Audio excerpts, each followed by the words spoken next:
Hey, it's Renee Keel, host of TradeIQ and Chief Operating Officer at BrokerBin, the leading B2B exchange for IT professionals, resellers, and wholesalers. I'm thrilled to introduce TradeIQ to you, the podcast that shares the economic stories of IT hardware resale.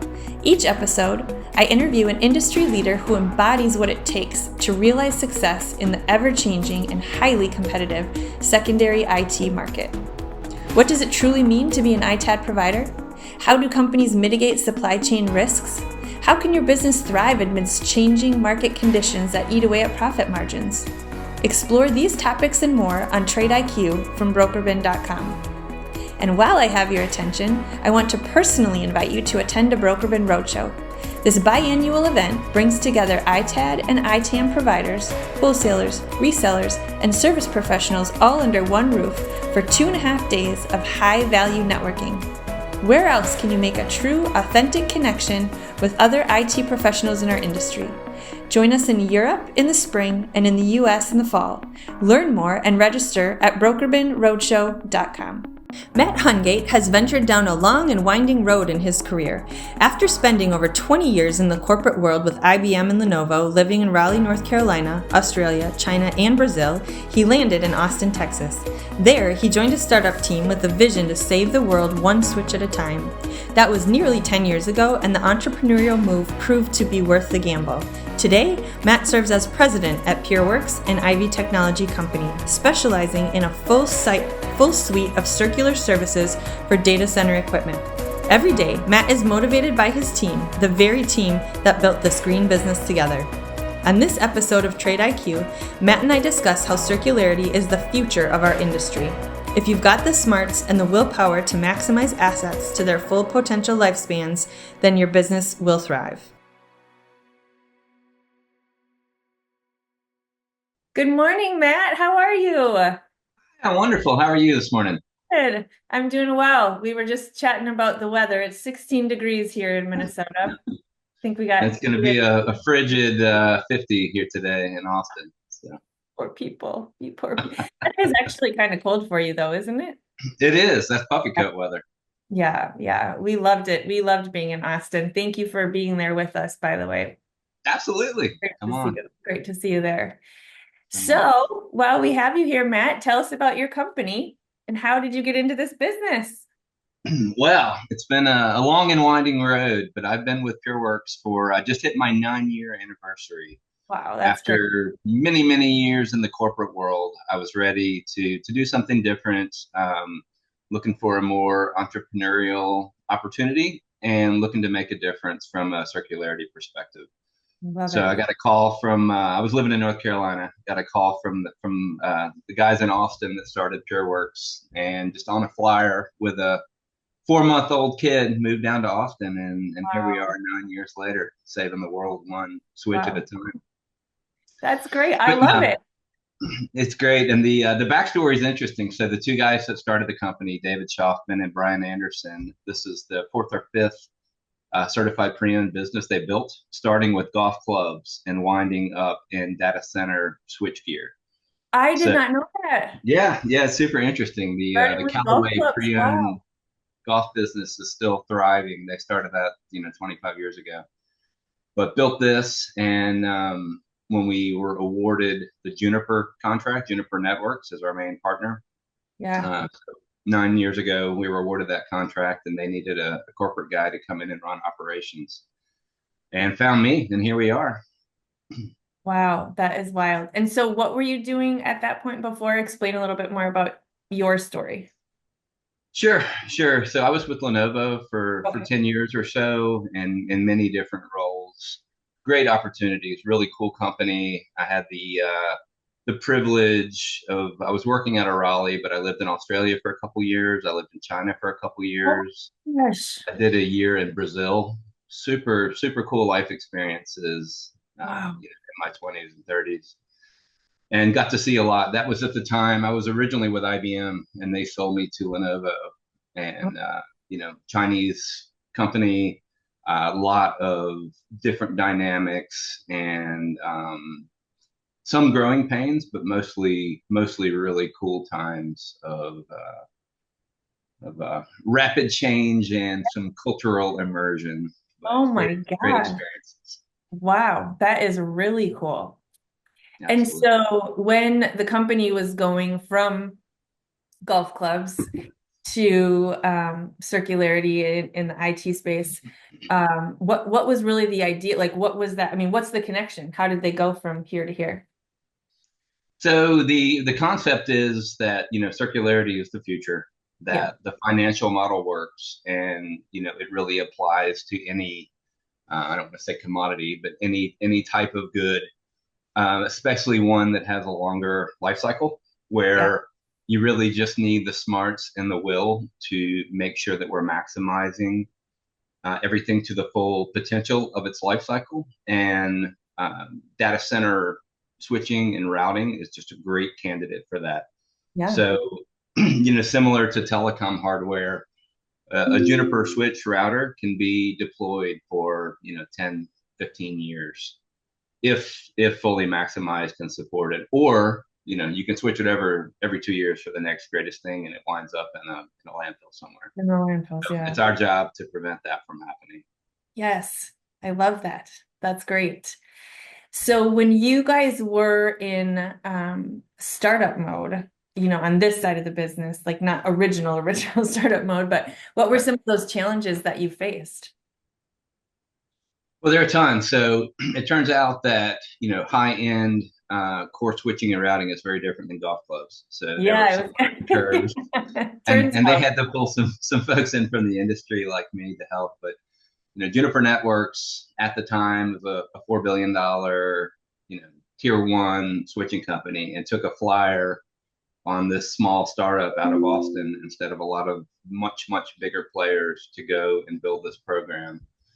And it's been a journey that we've been on together for 10 years, and we've grown the business significantly, but it's not easy. So when you're the 30-person startup, you're like the tugboat trying to turn the battleship, and nothing happens fast in corporate world. um, so it's difficult. So we're quick and agile, and just make decisions on the fly, and that's not how it works in corporate world. So there were some growing pains, some networking, and some trust that we had to earn internally Sure.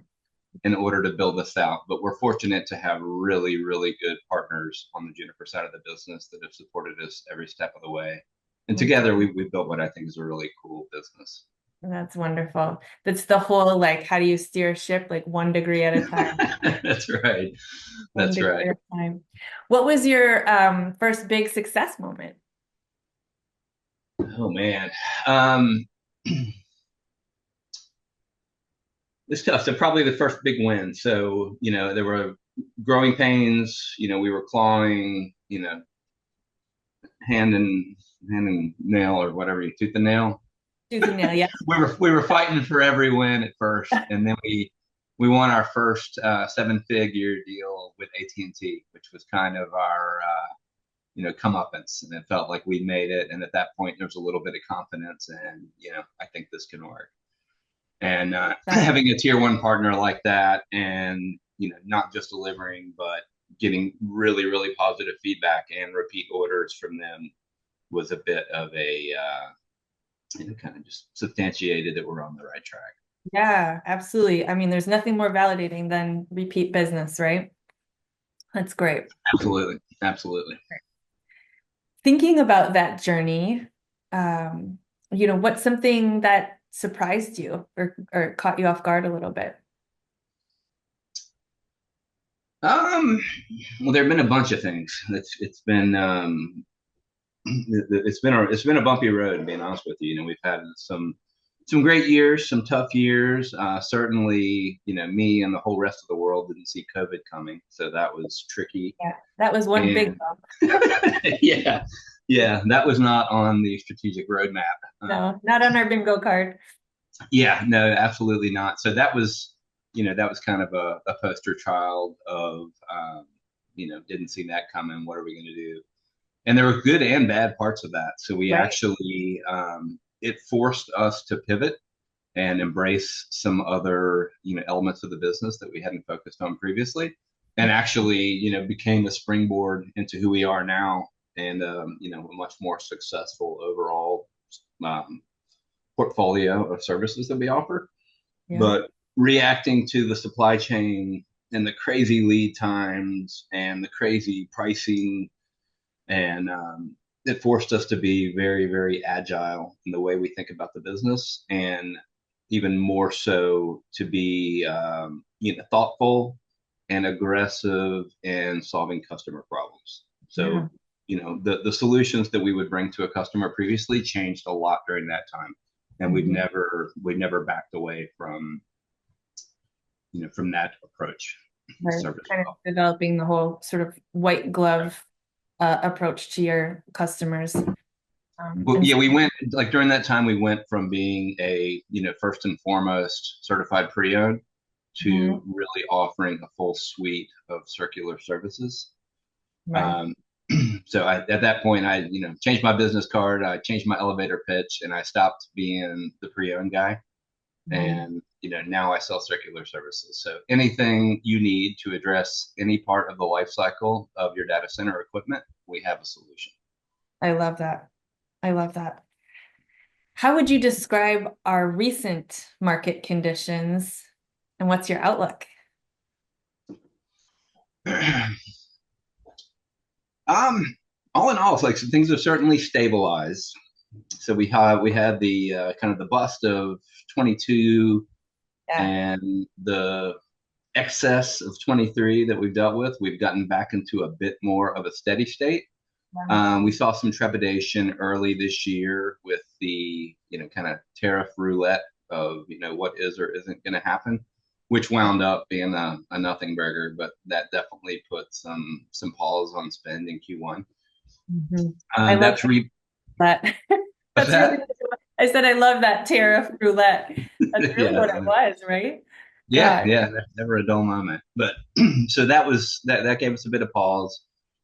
What has me really energized is the sincere adoption of the circular mentality, especially in Europe.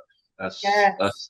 Us Yanks have some work to do to catch up, but in Europe they're really putting their money where their mouth is, and walking the talk.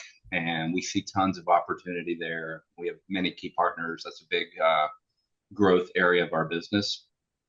But I think the environment is just rife for circular opportunities for the folks that can listen to customers and give them what they're asking for. Yeah. Yeah. I feel like we should explain at this point, Matt, the company. So you're with PureWrx. On BrokerBin, you can be found as Go Circular, but you just had an acquisition. Is that right? Do you want to Yeah, explain? yeah, absolutely. So we launched Go Circular, which is wholly owned by PureWrx, in I think 2018, Right. and initially there was a marketplace tied to that. Now it's become more of our BrokerBin wholesale kind of partner network motion, where PureWrx is very much aligned with OEMs. We managing outsourced certified pre-owned and other circularity programs. 2.5 months ago, we were fortunate enough to be acquired by Ivy Technology, which is Congratulations.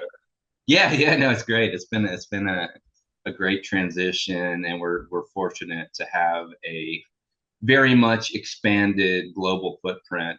Ivy has been around for many years and is a tier one repair shop for all kinds of high end electronics. Obviously, like my space is mostly in data center, but very robust offering, and it's significantly expanded. What PureWrx brings to the table for an OEM. That's great. That's very exciting. What innovations do you think are game changers in our industry? So I think there's going to be a mix. So, AI is the buzzword right now. Everything's AI, this and that. And I'm not smart enough to expound on that too much, but fortunately, we have a lot of smart people that are working on that. So another asset that we gained by being acquired by Ivy is they Oh, are very much focused on innovation, and they've got a whole team of folks much smarter than me that are working on, AI and how do we apply it and being more predictive, being more efficient, in our execution. So I'm excited to have, that support and guidance as we look at, what comes next technically. yeah, But I think there's a mix of that, of, of the tech solution, and then also just the, kind of as a theme of being clever, listen to what your customer needs. And, the trick is going to be able to connect those tech smarts with the solution that solves the customer problem. And that's where yeah, we come. yeah. That actually, I mean, that's a pretty big trick too to pull up, right? That's what It's we a do pretty, here. it's a That's right. pretty big gap to bridge, but that's Right. great. What motivates you specifically, Matt, to keep doing what you're doing? Oh, a couple things. So first and foremost is the team. We've got a really great group of folks at PureWrx and now in the extended Ivy family that is, as much a family as a company. And we built this together, and that also extends to our colleagues on the Juniper side. We have a very long tenure. Um, we're sticky. Once you get in, you can't get out. It's like the mafia. So That's good. we've got a tight group, and we're really proud of what we built. So it's important to me to continue to, you know, drive forward and, build opportunities for the team, for our customers, and then obviously there's the kind of sustainability underpinning that, you feel good about at the end of the day. That it's business, Yeah. but it's a green business, and we're doing our best to leave things better than we found it. Yeah, that's wonderful. That's great. How would you describe your leadership style, and what do you feel like makes you an effective leader? Oh man, I'm glad none of my team is on here to answer Maybe I that. should No, I'm sometimes like bring in people. yeah. You want to interview like office style and have Yeah. no. I always try to treat people the way that I want them to act. I'm very hands off. I'm much more of a leader than a manager. Sometimes that's good, sometimes it's not, but it's gotten me this far, so I'm sticking with it. How big But is your team, or how big is the? Actually, let me back up. Are you working on site with team members, or are you guys remote? we do have a location here in Austin and also one in Amsterdam. Okay. I'm there a few days a week, so Okay. it's primarily our fulfillment, and we have a lab set Sure. up And so there. how many people are there? There are 6 day to day in that facility, Mhm. and then we have 3 full time in Amsterdam right Wow. How often do you get to Amsterdam? now. Pretty frequently, a few times a year. Yeah, That's yeah, that's good. It's after going to Beijing every quarter for 20 years. Amsterdam's a pretty easy one. I would say so. Oh my gosh. Oh my goodness. Matt, what have you learned from other generations that you feel like has propelled you forward in your career, older and or younger? I was very fortunate to have a lot of great older mentors, specifically at IBM and the group I was in, and it was very much part of the culture of really investing in, I was going to say the youth, but up and comers. There was a great mentor program, and it was very much part of the DNA at IBM that a VP's job, is first and foremost to coach the younger folks. Oh, I And love yeah, I haven't really seen that since then. So credit to them for that DNA. But that was really helpful. And there was that was back in the era of I'm drawing a blank on the word when you get the pineapple. pineapple. No, when you get the you work for 30 years and then you get pension. That's what I was looking Oh, for. It's not pension. even Yes. in my vocabulary anymore because it's not a Yeah. thing. But no, but there were a lot of 30-year plus folks at the time that had been around the block and been through the entire origin of the PC era.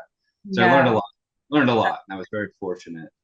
That, Um, And then coming to PureWrx was very different. There were a lot of younger folks, small outfit, very startup mentality, pretty much the opposite of corporate. So I learned how to, chill out a little bit and have fun. And, if we want to take a break and play ping pong at lunch, that's fine. We can Oh, do that's that. great. Let's be happy. And, we're working hard, but it's okay to play hard too. And I've definitely seen some of that. Yeah. I've had to check myself. I'm kind of, old school Gen X, a little rough around the edges. And I found that some of the newer generations are a little more sensitive, require a little more feedback, or prefer it anyway. So I've had to, curb my approach a bit there with varying degrees of success. But Yeah. I recognize that I need to do so. So that's probably a healthy check. Yeah, and that's the thing. Like sometimes it's like, is this a good course correction here, or maybe we need to instill something in the younger generation also. It's like it's a fine balance. It is, and I think there's probably a healthy middle ground Yes. that we're all working out. I've definitely seen. I think there's been an impact from COVID and post-COVID and remote work. I Yeah. think a lot of the younger folks are not benefiting from that kind of culture that I described, that I grew up Oh, with at IBM, I which I I which completely. is which is a shame. Yeah, I think it's been a detriment. I mean, we have kids coming out of my own kids coming out of college and just other friends and family members, and they're doing remote work right out of school and not necessarily flourishing. I'm like, well, because how can you, launch a career? I mean, just like what you were saying about having mentors, that is a steady theme we hear on this podcast on TradeIQ, is about how people came up under really strong mentors and that's how they found success. And that's really difficult to do if you're remote. Yeah, This is kind of a yeah, hill I would die on. Like you got to get out into the workplace. you do, and you learn a lot of good things and a lot of bad things. Yeah, But being there and seeing the good and bad and the ugly, and not just when people are on, or right. not just in a meeting environment. See people lose their temper, Yeah, people that you respect, behave badly, make bad decisions. right. They're people too, and Yeah, it's exactly. good to see some of that in practice, and Yeah. be able to apply that to your own Yeah. challenges. Yes, for Not that sure. I haven't, Like but I'm I pro hear I hear. flexibility, obviously. I'm not saying we Yeah, shouldn't have flexibility, but yeah, anyway, I could yeah, talk for hours on that topic. yeah, yeah, Tell absolutely. me what your core values are that you strive to really infuse throughout the organization. Well, certainly accountability. So, like my management style, and leading first, more than managing, only works when there's accountability. And I try to really, you know, impress upon everyone, like wherever you are in the organization, whatever your role is, that what you do every day makes a difference, and you are empowered. I want you to think for yourself. Everything you're doing, if there's a better way to do it, make the change. Yeah. If we can, first and foremost, anything we can do to improve efficiency and therefore customer satisfaction, great. Speak up. Like, nobody is as good as your job as you are. So Mm-hmm. speak up.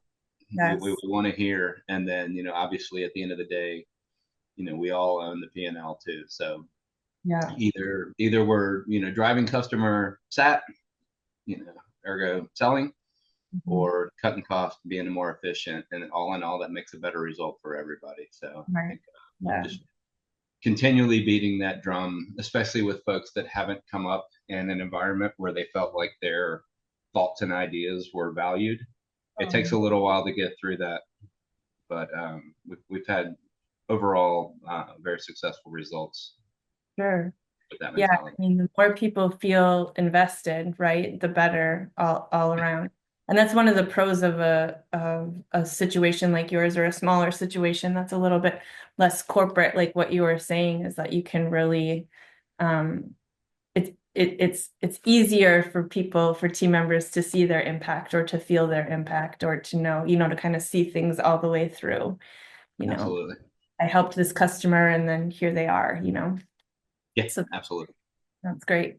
We touched on this a little bit, but in terms of face-to-face conversations or in-person communication in terms of with your customers, so not just like working in the office with your team members, but those connections with your clients, how often are you guys able to be in person with your clients, and how do you pitch the value of that, or how do you encourage the value of that?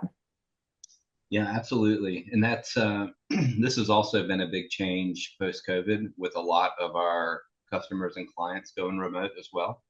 So we've lost some traction there. We have a pretty rigid quarterly cadence with our main partners, our OEM partners. So every quarter, I'm with them. We're doing full business reviews, strategic outlook, that kind of thing. With our end users, with our customers, it's a little bit more on demand. And we've got 3 folks that are dedicated to that kind of client success. And they're having daily conversations, and not as much face to face as I'd prefer, but it's somewhat it's just efficiency, convenience, because everyone's spread out all over the world. Right, like logistically, that's difficult. Right. So we try to do like more bang for the buck. So when there's a conference, a sales meeting, any kind of kickoff where like a whole bunch of customers are aggregating, we'll send somebody there to be there and have a PureWrx booth and check in on everybody and see how we can help. But we're doing a lot less, kind of the old school, like knocking on the door with a briefcase kind of thing. Sure. But it's actually one of the things that we talk about around our road shows, or even any other industry events, not just BrokerBins, because they're all very important to be a part of and attend. And it helps the industry as a whole, I firmly believe.